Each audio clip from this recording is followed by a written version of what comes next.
So in conclusion, there's a lot to be said about red pill or MAGTAL or that whole ideology. But I only want to cover out these main points that I feel are Iblisi, are shaitanic, that's not even a word, satanic, in its origin, and actually, if taken to its logical conclusion, would actually lead to an increase in contempt and hatred towards women, um, than just following Islam.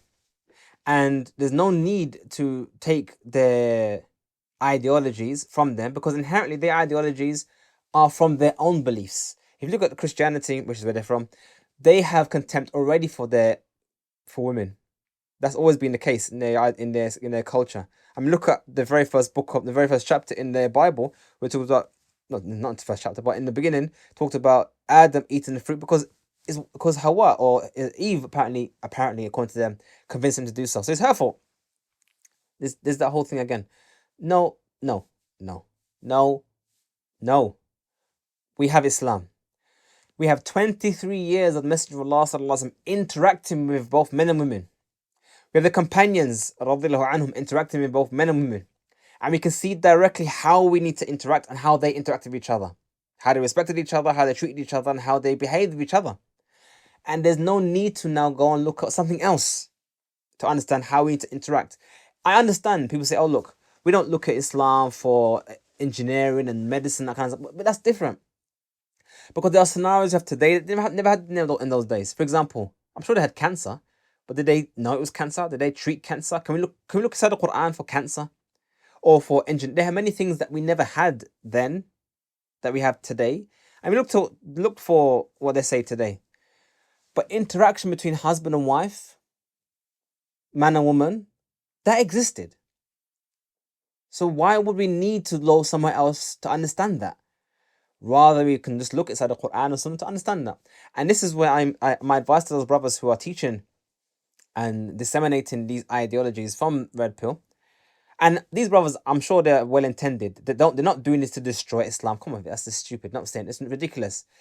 Just like myself, it never occurred to me that these beliefs were inherently evil, because it just went under the radar. I watched their videos as comical. They gave some anecdotal examples, and it made sense to me. It was just, I didn't see where it could go to, but now I do. So I don't believe none of these brothers are inherently evil, obviously. But these brothers need to think. Hopefully these brothers who watch this video can think and contemplate on what I've said and realize that what we need to get to teach the ummah, the shabab, about how to get a wife, how to get a husband, already exists in Islam, already exists in Muslim ummah. The Muslim ummah has been here for 1,400 years. Surely Muslims must have an idea of how to behave and get married and so on and so forth. Here's a counter argument. Yeah, but a lot of women now are feminists and if I adopted these Western ideals. Okay, then why do you want those women then? Okay, if you've come across a woman who is a feminist in your view, next? Who's next? Who's not a feminist? Forget them then. You don't need to worry about those women who behave in that way, if they are behaving that way. You can find a woman who doesn't do that, and then you're fine. So I find it I don't know the word, superfluous, that's a word. I find it unnecessary to consume their content, even for comedy, because in the comedy you can sneak under the radar some of the inherently evil things that it teaches.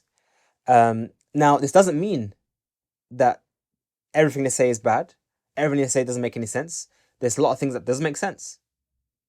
But again, some of these things that do make sense that I can think of, I probably already knew already from the Muslims around me growing up. There's many examples I've heard them say and say, oh yeah, I heard that already. Someone said that in Saudi, or someone said that I've heard it before. So there's no need to go to them for that. Not to mention, unfortunately, a lot of their content, because it has such fahisha in it in terms of the speech and whatnot, it belittles the sin. Think about it. If you have a channel which talks about red pill, I'm not talking about the Muslims, by the way. I'm talking about the non-Muslims, because non-Muslims don't do that. They don't talk about getting girlfriends and boyfriends. But for the non-Muslim content, if you're always talking about the kind of stuff, and even if it's out of out of comedy or mockery, it does belittle the situation, and it can make you think that this is how women are. Imagine every video you saw women who are obnoxious, rude, thought too much of themselves. Eventually, you're gonna start thinking, this is how women are. This way to change your environment, change your scenario, your situation, and find better people to be around.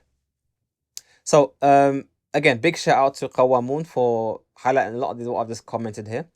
And so, like I said, his video his channel has a lot of content beyond Red Pill. I mean, the whole channel is called Qawamun, basically means how a man could be Qawwam. That's why I liked it so much, because it kind of pushed aside the whole argument about feminism and obnoxious women and focused on you. How can you be the best person you are? Not just get the best, most amount of money and be the best you can be and getting muscle and whatnot. Forget all those superficial things. How can you actually be the best Muslim man you could be? Responsible, righteous, Qawwam. And that's that channel. I think it achieves that very well. Anyway, I invite all brothers who are giving dawah to Red Pill to contemplate what I've said. Think about what I said. Understand I'm not attacking you. You are my brothers in Islam, and I believe sincerely that you guys are sincere in what you're doing. But I'll invite you to contemplate what I'm saying and to acknowledge that Red Pill is unnecessary. We can literally open the seerah, open the biography of the Messenger of Allah sallallahu and read that and gain 100 times more than what you can gain from Rollo Tomasi or anyone else.